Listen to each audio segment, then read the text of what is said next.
Les armes à feu, comment elles fonctionnent, pourquoi les utiliser, contre quoi les utiliser et où les trouver, c'est ce qu'on va essayer de voir à travers ce guide. Bienvenue.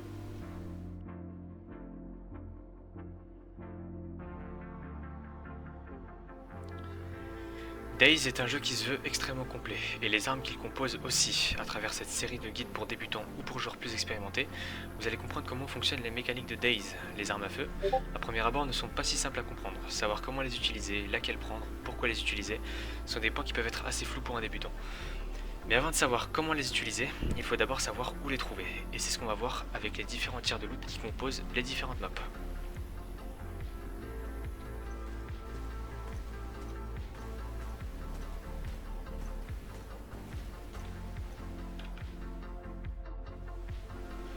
Le premier tiers de loot est celui auquel vous avez accès dès l'apparition dans la map. Ce tiers s'applique sur toutes les infrastructures sur environ 2 km dans les terres. Ce tiers de loot vous permet également de trouver des armes de petit calibre comme des pistolets, des fusils monocoups de calibre intermédiaire ou léger. Certains bâtiments de police ou militaires peuvent donner accès à des armes plus importantes comme des pistolets mitrailleurs ou des pistolets en 45 dans des tentes ou baraquements militaires. Les armes de police, Glock, CZ, fusils à pompe BK sont trouvables dans les commissariats ruraux et urbains. Le premier tiers de loot, comme tous les autres tiers, inclut aussi des événements dynamiques, comme des trains portant des conteneurs civils ou militaires dans lesquels vous pouvez retrouver de petites armes, ou des événements de police sur lesquels vous pouvez retrouver de l'équipement et des armes de police. Plus loin dans les terres s'applique le tiers 2, vous pourrez trouver plus couramment des fusils de gros calibre ou intermédiaires dans des infrastructures civiles ou de chasse, comme des CZ-527, Mosin, Tundra et autres. Les infrastructures militaires à partir de ce tiers peuvent drop des armes semi-automatiques et automatiques de calibre intermédiaire, comme l'AKS ou le SKS. Plus loin dans les terres se retrouvent le tiers 3 et 4. Les infrastructures civiles et de chasse gardent les mêmes taux de drop et de loot, contrairement aux zones militaires qui deviennent beaucoup plus importantes. On peut y retrouver des armes comme l'M16, différentes variantes d'AK, plus d'équipements pour ces dernières. Le tiers 4 lui se trouve à des zones bien précises, qui donnent accès à certaines armes comme le VSS à S-Vol ou la K101. Se rajoutent à ça les équipements de tir uniques. Certains événements comme les sites de crash d'hélico ou des convois militaires vous donnent une chance de trouver des armes plus rares et optimisées, comme le FAMAS, le FAL, la Hoga 1 et autres. Ils peuvent aussi vous faire apparaître des armes courantes et de l'équipement courant. Dans ce tir unique, on peut inclure les zones à gaz statiques. Ce sont des zones généralement militaires recouvertes par un nuage de gaz POX permanent. Pour y avoir accès, il faut avoir un survivant équipé d'une combinaison NBC, d'un masque et de cartouches pour pouvoir loot cette zone. J'en ferai potentiellement une vidéo à part. Dans ce tiers de loot, on peut retrouver des armes comme la M4, le GAX, le SVD ou la KM.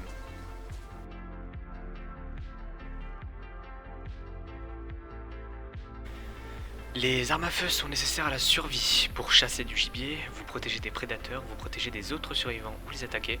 Chacune d'entre elles peut être létale. Certaines sont conçues et optimisées pour une utilisation précise. Pour les comprendre, il faut voir les différents types qui existent. Il y a les armes de poing, qui sont généralement des petits calibres, les pistolets mitrailleurs, qui sont uniquement un petit calibre, les fusils d'assaut et de combat, qui sont en calibre intermédiaire ou gros calibre, les fusils en calibre 12 à pompe ou monocoup, juxtaposés, semi ou auto, les fusils monocoup à répétition ou semi-automatiques, généralement en calibre intermédiaire, les fusils de précision, généralement en gros calibre, et les lanceurs à carreaux, projectiles explosifs, fumigènes ou chimiques. Les différents calibres de munitions, il y en a 12 au total. Vous pouvez en trouver en unité ou emballés en boîte un peu partout sur la map et à n'importe quel tiers.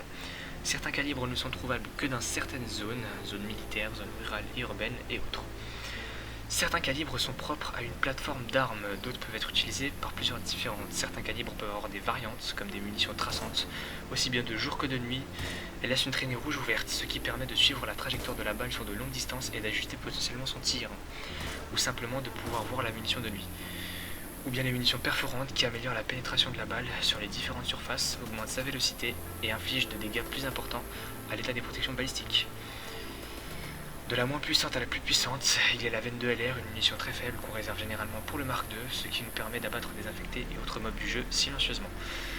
La 380 ACP dans une arme de poing et pistolet mitrailleur, munition très faible, vélocité et pénétration basse. La 9x19 utilisée dans les armes de poing dans la pistolet mitrailleur, munition faible, vélocité et pénétration faible. La 45 ACP, utilisée dans des armes de poing ou dans un pistolet mitrailleur. Munition faible, vélocité et pénétration faible.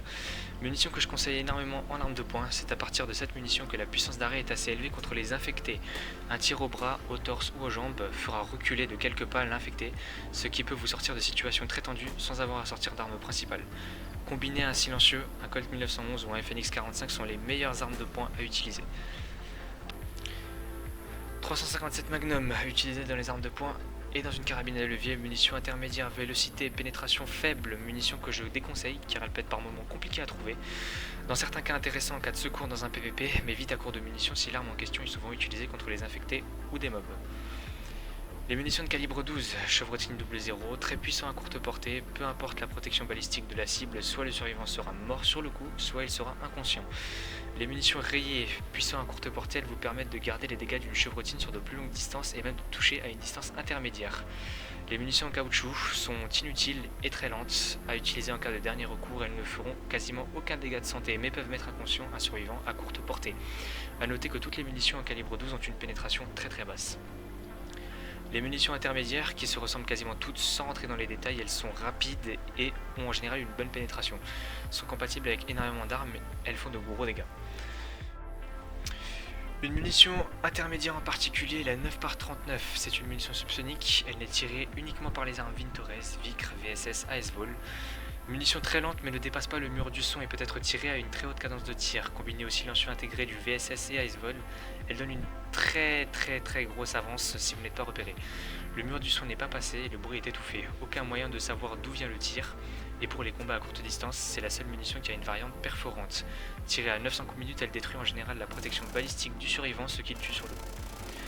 Après ça, les munitions pleine puissance, sans rentrer dans les détails non plus, elles sont généralement tirées par des fusils à verrou ou semi-auto. Ce sont des munitions très puissantes qui pénètrent extrêmement bien les surfaces, qui font de dégâts létals à la première balle s'il n'y a pas de protection balistique, et qui met inconscient sur le coup. Tiré en dessous des 200 mètres dans la tête d'un survivant, aucun casque balistique ne peut arrêter la munition et c'est la mort instantanée.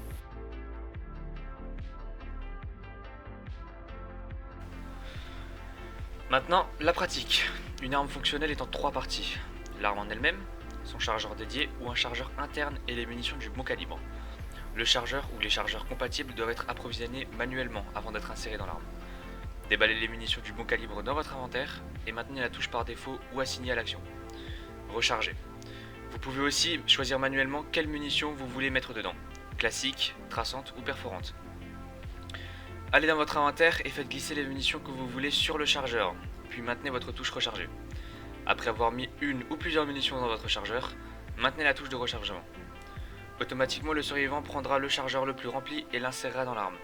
Vous pouvez aussi choisir de l'insérer manuellement en allant dans l'inventaire et en faisant glisser le chargeur que vous voulez mettre sur l'arme.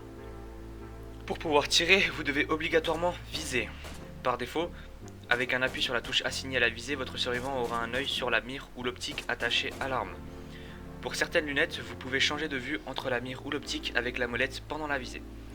Si un appui est continu sur la touche de visée, votre survivant aura une visée au jugé.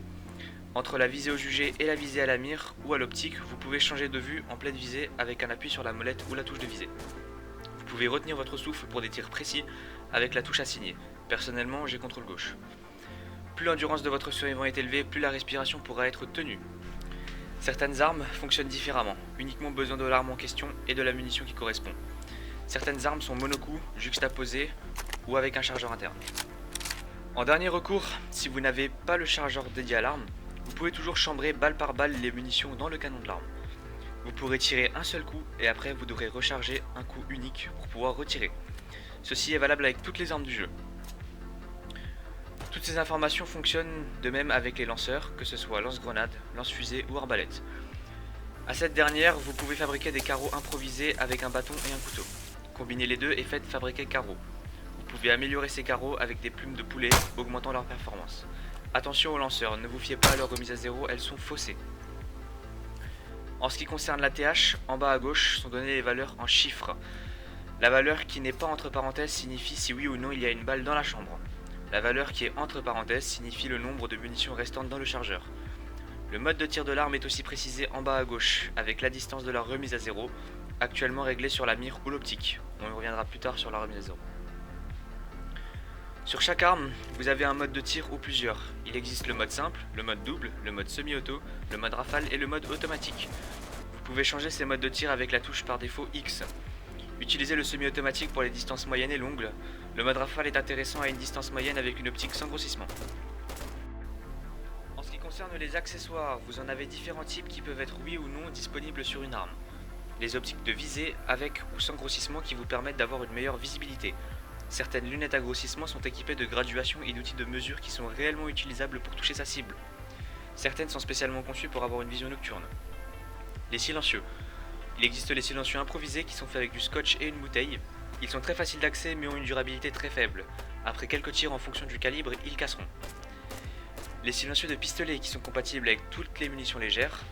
Les silencieux standardisés qui sont réservés à certaines armes en 5,56 par 45 mm. Et les silencieux normalisés qui sont propres à la plateforme AK en différents calibres. Les freins de bouche. Peu d'armes peuvent avoir cet accessoire, il réduit légèrement le recul. Les lampes torches de pistolet qui sont attachables à certains pistolets, ils permettent d'éclairer le champ de vision. Les garde-mains à rail, ils permettent d'attacher une lampe de fusil pour pouvoir éclairer le champ de vision. Ils réduisent aussi le recul et le tressaillement. Les garde-mains, ils permettent de réduire le recul et le tressaillement. Les crosses, ils permettent eux aussi de réduire le recul et le tressaillement. Les différents chargeurs qui vous proposent plus ou moins de coups à tirer. Certains chargeurs sont compatibles et standardisés avec plusieurs armes différentes. Comme exemple, les chargeurs Stanag ou CMAG dans DayZ. Ils sont compatibles avec le M16A2, la M4A1 et le GAX. Les cache-fusils Ghillie, il y en a différents types. Ils font partie des accessoires Ghillie qui sont faits pour camoufler votre survivant. Ils sont aussi applicables sur les armes pour la camoufler. Il en existe 3.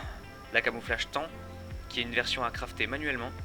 La camouflage Mozi, qui n'est trouvable uniquement sur Tyrnarus. Et la camouflage Woodland, qui est trouvable uniquement sur Livonia. Les baïonnettes, il y en a plusieurs et elles sont attachables au bout du canon, mais empêchent d'attacher un frein de bouche ou un silencieux. Une touche assignée aux attaques au corps à corps donnera des coups de baïonnette au lieu de donner des coups de crosse. Cette option est très intéressante si elle est bien utilisée contre les infectés. Un coup assez haut à la tête les abattra en un seul coup. Attention à l'état de la baïonnette, vous pouvez aussi utiliser cet accessoire comme un simple stockage. Vous pouvez mettre votre baïonnette en emplacement rapide et l'utiliser, après ça elle se remettra automatiquement sur le canon. Avec tous ces accessoires, attention à la longueur de votre arme qui est influencée par ce que vous rajoutez dessus, cela peut être problématique en PvP. En ce qui concerne les armes et les accessoires, la grande majorité sont séparés en deux catégories. Les armes de l'OTAN et les accessoires de l'OTAN compatibles, et les armes de l'Est, généralement la plateforme AK, qui a ses accessoires dédiés aussi. Une autre mécanique présente dans le jeu est la fiabilité. Chaque item, et donc partie de l'arme dans DayZ, a une durabilité et un état. Intact, usé, abîmé, très abîmé ou détruit. Et chacun de ces états influe. En ce qui concerne les armes à feu, elles ont une chance de s'enrayer. Plus l'état est bas, plus les chances sont élevées. En ce qui concerne l'arme en elle-même, voici les chances d'avoir un incident de tir en état intact, usé, abîmé ou très abîmé. Et en ce qui concerne la deuxième partie qui influe, le chargeur. L'état des munitions n'influe pas sur le taux de chance d'enrayer, elle influe uniquement sur le taux quand la munition est chambrée manuellement pour du coup par coup. Certaines armes sont plus fiables car elles ont un chargeur interne et sont donc moins propices à s'enrayer, comme le SKS ou le BK-133. Les seules armes qui ne s'enrayent jamais, peu importe leur état, sont les fusils monocoups, juxtaposés ou superposés, les fusils à verrou, le revolver et les lanceurs. En ce qui concerne le combat, votre arme est un modèle 3D et a une hitbox à part. Si une balle qui vous est destinée touche l'arme, elle pourra endommager voire détruire l'arme. La balle pourra ricocher sur vous ou ne pas vous toucher. Dans le cas où elle vous touchera, elle ne vous fera que très peu de dégâts et généralement causera une blessure. C'est valable pour toutes les autres parties de l'arme, que ce soit l'optique, le cross, le silencieux ou le chargeur, car chaque partie peut être touchée et endommagée voire détruite. A noter que quand vous utilisez votre arme au corps à corps, cela peut l'abîmer en fonction des coups de crosse que vous enchaînez. La partie qui sera impactée sera la partie qui s'abîmera. Vous donnerez un coup de crosse ou un coup avec le chargeur, ce sera telle ou telle partie qui prendra des dégâts et qui sera abîmée. Pour entretenir vos armes, vos chargeurs et vos accessoires de canon, vous aurez besoin d'un kit d'entretien d'armes à feu. Il se trouve généralement en base militaire ou sur les infrastructures de chasse. Pour réparer vos accessoires électroniques comme les optiques de visée ou les accessoires lumineux, il faudra un kit d'électricien. Pour réparer les caches-fusils, il faut y réparer avec un nécessaire de couture ou du scotch. Et pour réparer vos baïonnettes, il vous faut une pierre à aiguiser. Tous les autres accessoires ne sont pas réparables et doivent être trouvés en meilleur état. Pour le tir de longue distance, les balles qui sont tirées en fonction du calibre ont chacune une vélocité qui définit la pénétration, les dégâts de santé, les dégâts de choc, un bruit, une trajectoire, une perte. Plus la distance est loin, plus la balle perd en puissance, en vitesse et finit par tomber. Pour faire des tirs de longue distance précis, il faut donc utiliser la remise à zéro. La remise à zéro est une valeur affichée en bas à gauche qui vous permet d'ajuster la mire ou la lunette de votre arme pour rendre au plus précis votre tir. Pour pouvoir l'utiliser correctement, il faut connaître la distance de la cible. Vous pouvez utiliser un télémètre ou les graduations et autres outils de mesure de l'optique que vous utilisez. Il ne suffit plus qu'à régler cette remise à zéro avec les touches assignées. Attention à bien utiliser une optique qui est à la norme de votre arme et de votre calibre. Utiliser la mauvaise lunette sur la mauvaise arme fonctionnera aussi, mais dans ce cas-là, la remise à zéro sera beaucoup moins précise. Il y a la lunette PU qui est calibrée pour le SKS et le Mosin, la lunette ACOG 4x32 qui est calibrée pour la 5,56 par 45 mm, la lunette ACOG 6x32 qui est normalement calibrée pour une munition qui n'existe pas dans le jeu, la 50 BMG, mais fonctionne très bien à partir des calibres intermédiaires et pleine puissance. L'optique PSO1 qui est calibrée pour la plateforme AK en calibre intermédiaire et pleine puissance, l'optique PSO 1.1 qui est calibrée pour la plateforme Vintorez uniquement en 9 par 39 mm, munition subsonique, l'optique P1.87 qui est calibrée pour la plateforme AK en calibre intermédiaire et pleine puissance, l'optique 1PN51 calibrée pour la plateforme AK de calibre intermédiaire et pleine puissance, l'optique NVPVS4 calibrée pour les plateformes en 5,56 par 45 mm, la lunette de pistolet qui est calibrée pour la 308 Win mais fonctionne aussi avec des calibres plus légers comme la 357 Magnum, la lunette de chasse qui est calibrée pour la 308 Win pour des tirs de longue distance. Sur ces optiques comportant des graduations, vous pouvez les utiliser pour déterminer la distance de la cible. Avec les optiques PSO, placez la cible dans le cran de graduation qui correspond à la taille du survivant. Au cran correspondant est assigné un chiffre qui signifie si la cible se trouve à 200, 300, 400 mètres ou autre distance. Ajustez votre tir par rapport à la distance citée dans l'échelon. Pour les optiques ACOG, placez le joueur sur les axes en surbrillance. La largeur des épaules est correspondante à l'axe. À cet axe est aussi assigné un chiffre qui signifie la distance à laquelle la cible se trouve. D'autres optiques à graduation peuvent aussi être utilisées mais sont beaucoup plus compliquées à comprendre. Je vous affiche les schémas, mettez la vidéo sur pause si cela vous intéresse. Toutes les autres optiques de visée qui ont un grossissement mais n'ont pas de graduation ou d'outils de mesure sont à évaluer à l'œil ou avec un télémètre pour la distance. Dernière information par rapport au tir, contrairement à beaucoup de jeux, dans DayZ la munition n'est pas axée à la visée mais au canon. A très courte portée, ce détail peut être important pour éviter de toucher les parties qui ne sont pas létales ou simplement pour abattre des infectés ou des animaux. Des lunettes qui sont hautes peuvent fausser votre point de visée. L'exemple le plus gros est la lunette ACOG 6x32.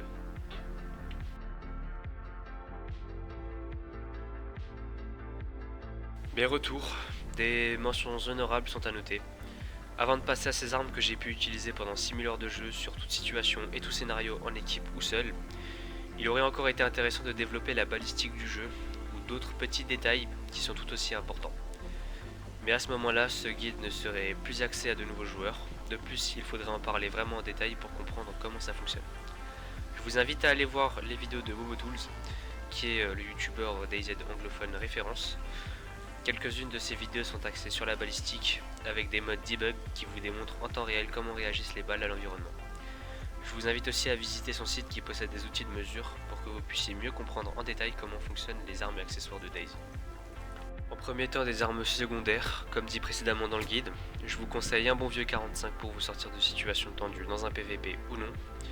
Leur fiabilité est correcte, vous pouvez vous sortir de hordes de zombies si vous ménagez vos balles sans avoir à utiliser d'armes principales.